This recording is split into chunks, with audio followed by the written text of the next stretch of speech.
Hello, everyone, and welcome back to my Fireside Chats with Dr. Patrick MacManaway. Today, we've got something which I think is quite exciting to talk about. But first of all, let me welcome you, Patrick. Hello. Sarah, lovely to be here with you again. Very fun to be covering another topic. Absolutely. And this time we've got a goodie, haven't we? Well, I think so. Just in the spirit of wanting to cover the most absolutely foundational aspects of working in the realm of consciousness or in the shamanic world. We've previously discussed the state of grace and the critical nature of unconditional love, and then secondly, we covered just a group shared meditation, which I hope people will have enjoyed, just in exploring literally the edge of ourselves and getting discernment as to whether we're in sovereign space or merged space or collective or group space. So I think those are very foundational in terms of the first year at Hogwarts, as it were. And so on that list then, in my mind, just based on my background and training experience, at that foundational level, I would have people be increasing awareness and communication of and with their companion angels. And so some people would also call them guardian angels. Yes. Yeah. So we should talk about the concept and the languaging of this. Yeah. Because I think it's important, and there's definitely been a shift, at least in my lifetime, between which points of reference people are most commonly using in their shamanic work and journeys in consciousness. Yes, one of the things that I see very clearly with quite a lot of the people I talk to is some people use spirit guide and guardian angel in a way that they almost don't seem to differentiate between the two, but there is a very real difference, isn't there? I think so, and I think it's good just always to be increasing our sort of awareness and discernment, because who are you going to call if you've got a list including plumber, electrician, roofer, person who'll fix, then you can be discerning about who you ask for help. Yeah. But also just to have awareness, I think, of the distinct relationships that we have, just in terms of in the human world. Is this a person in my family? Is this a person in my circle of friends? Is this an associate from work? Because they're slightly different. They're slightly differently defined relationships, I think. Yeah. Okay. So maybe if I could share the conceptual framework that I work with, was trained in, and then just discuss that as we have been. The distinction, the angels, we're told, are our messengers from God, the angeloi. So our guidance is that they're our direct upline, as it were, or point of management interface with the celestial realms, and their function is both for providing any guidance and information that we ask them for, and also they can help to create manifest circumstance, opportunity and outcome for us, again, if we make that request. The guardian angel, as historically called, I prefer to use the term companion angel, because I don't, well, it sounds like more of a partnership that way. It sounds more of a partnership. it also removes an immediate sense of fear and protection from a scary world. I think they do have guardian function, amongst other functions, but I think it's a slightly friendlier thought to have a companion angel than a bouncer on your shoulder all the time. Yeah, you've got a mate rather than an overseer. So the sort of received wisdom about the companion or guardian angel then is that we have two of them. They help us to plan our life while we're still fully ensouled, and they help us choose our parenting and lay out at least a generic roadmap for the life that's going to get all our boxes ticked in terms of things we're coming to learn or experience. And I'm sure that's a loose enough map that once we're on the ground, we've got lots of free will about whether to follow it or not, or what details to fill in the skeleton with. But we come, I think, with purpose and agenda, and they've helped us to plan that. And I think their function then is to kind of chum us along and help keep us on course, and help create opportunity and circumstance that allows us to fulfill our predestined purpose, as it were, to whatever extent it turns out we can do that once we're on the ground with wind and tide as we find it. Yeah, in the down and dirty. Yes. So then once life is over, then they fulfill their purpose by reviewing and digesting and downloading with us, so that we can, just as we would after any experience or project, just review what's happened and what we got out of it and what we didn't get out of it and what we do again and what we do different, and just that kind of digestion and review. And so in that way, I think they're literally with us from cradle to grave. And would they be with us from incarnation to incarnation? Would we carry the same companions with us? That part I don't know, and I've never heard discussed, Sarah, whether there's a change of shift, or whether maybe we take that role for somebody else, whether we ourselves, in fact, some part of us. I think as you described, different people use different languages for different experiences of spirit. So not sure about that. The only part I'm sort of reasonably confident at is they're with us from start to finish.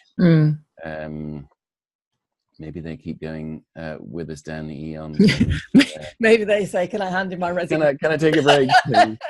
That was awfully good fun, but no more."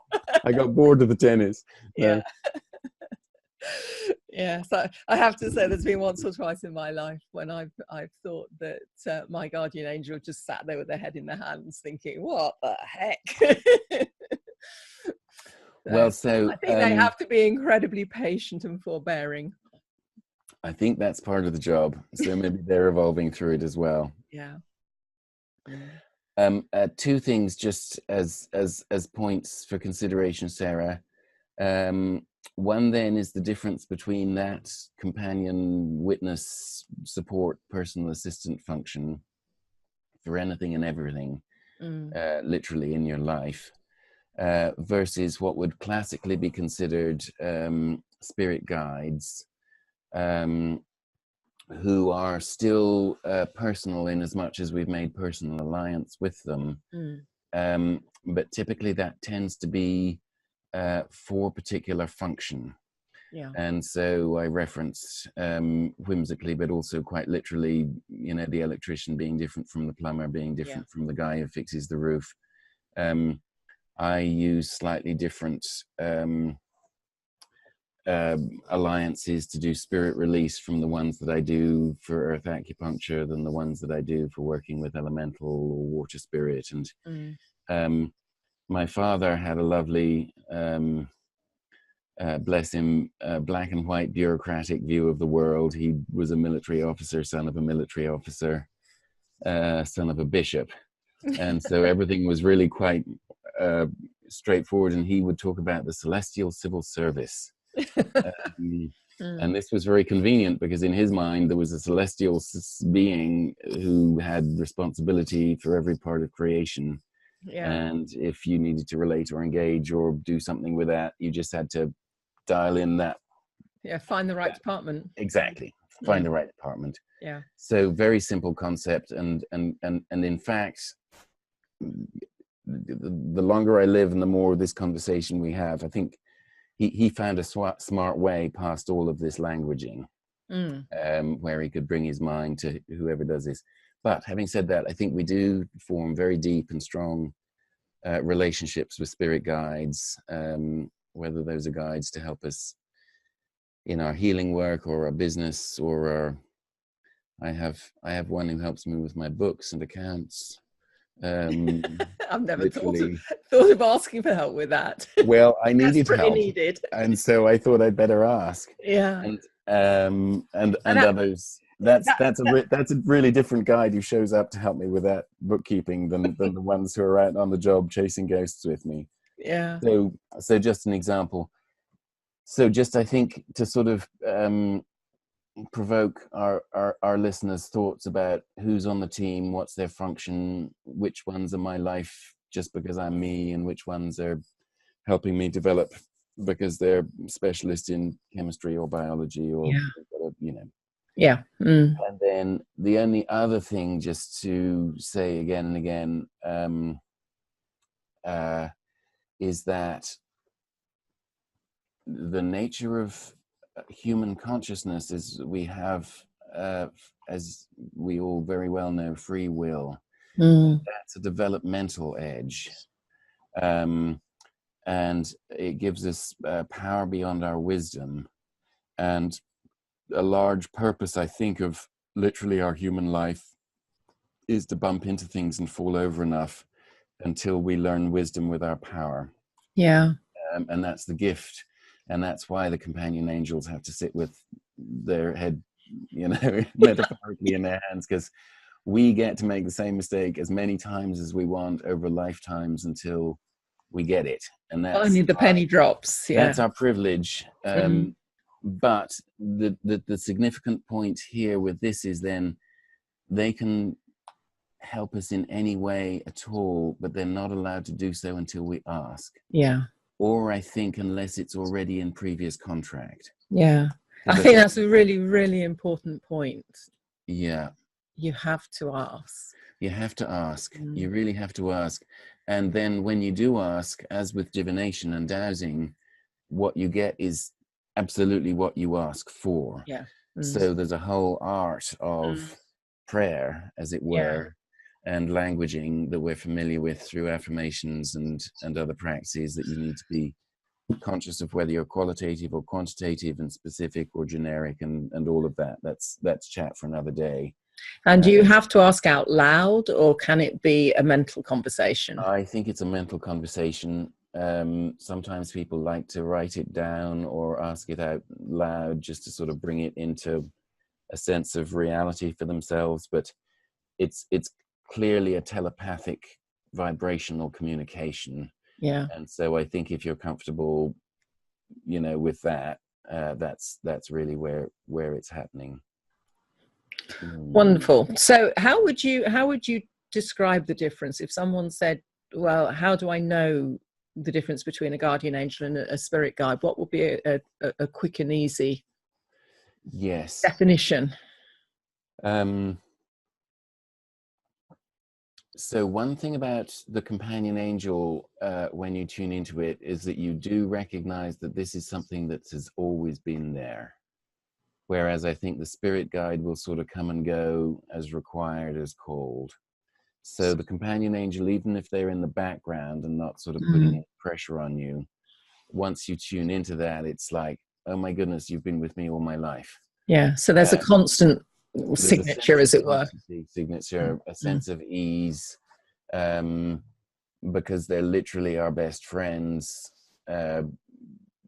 Tuning into them should make us feel like, just lounging in a hot bath. It should be a sense of utter comfort and support and peaceful security. Yeah. I think. Yeah, wonderful. And this picture that so many of us have of, you know, this wonderful shining being with great wings and things like that. Mm. Where do we go with that, or don't we? Or can we? Well, we totally can. I don't have an image loaded up of the Torus. I'll find one and insert it in. My website and PowerPoint presentations are full of the little guy in his golden Torus with the vibrations coming off. Yeah. Everything literally that can hold consciousness in time and space has to be a torus field. Otherwise, we're a vibration moving through space. We have to come into a recursive waveform in order to be here and now. Yeah. You and I, our elemental structure is denser than our vibrational structure. So when I look at you with my ordinary eyes, I see the physical person in the central column of the torus, and I don't perceive, unless I look with my inner eyes, the radiant field of the torus, which would look like wings and a halo. Right. If you spend enough time, you know, eating Mars bars and meditating, you can shift the balance so that we could start to see your halo. Yeah. Non-physical beings still have that same toroidal field, but it's all of somewhat similar density. So when we see their luminosity, we see a dense core, but we also see what appears to us to be wings, whether it's on a fairy or an angel. All beings have that. It's just what we look like when we see the energy field itself. Yeah, fascinating. Before we finish, because we said we were going to keep this relatively short. Yeah. Anyone who wants to connect to their guardian angel, can you just talk us through a process of connecting, if you haven't already done that, with your guardian angel, companion angel? Yes. I think best keep it super simple, super personal, super authentic. Rule of thumb is whatever we when we still our mind and come to a place of peace. So I would do it as a sort of a simple meditative process, just to still mind and enter into that quiet space. And then in that quiet space, whatever we give loving attention to, we naturally connect with. So just holding the concept, even if it's an abstract concept to begin with, of the companion angels, and asking them to come close and make themselves more familiar. Asking for them to put any thoughts or images into our mind so that we can recognize or know them. They might give you names, they might give you visual images. One of mine I recognize by a sort of perfume, as well as just by the consistency of their the familiarity of their vibration. And then I think once, not to pressure it, it's nice to check in once a day, why not, or multiple times. And in that space, extend gratitude and love and thanks for the job they're doing. And then I would generally check to see if there's any information or guidance that they would like to provide us. And then sort of like asking a personal assistant if there's anything on my list that I need to be helped with, just to let them know what that is and what I need in my time frame. And so it's sort of just like a management chat with your team. With your team. And the more often you have it, the less there is to say, and the easier it is, and like that. Yeah, but I think the important thing for every single one of us to remember is that we are not alone. I know a lot of people feel that they are, but we are not alone, and the help is just an ask away, basically. I think that's totally the take-home message, and I'm glad you've sort of brought that point in conclusion, Sarah. it can feel a very lonely world, and these guys literally are cradle to grave. Before we came in, after we started, they know our plan, they know our parents, they know our soul, they know our inner secret. Yeah, they know our weaknesses and our strengths. They know our weaknesses and our strengths. We can ask them for anything. And I've learned, and I definitely invite readers, listeners, to play with what you ask for. I've more and more consistently found the most useful thing to ask for actually is clarity and inspiration. Yes. Because if I've got those, I'm kind of all set. And if I don't got those, I'm sort of swimming around in a bit of a fog. Yeah. And so even if you don't need to ask them for anything material or circumstantial, they can help us with holding the quality of our mind. And that can be often all that's required. That's wonderful. Thank you so much for that, Patrick. Wonderful topic. So beautifully covered. Bless you. So yeah, we'll meet up again at some stage online for another Fireside Chat on another topic. So look forward to that. Thank you for this one. Yeah. Blessings. Blessings.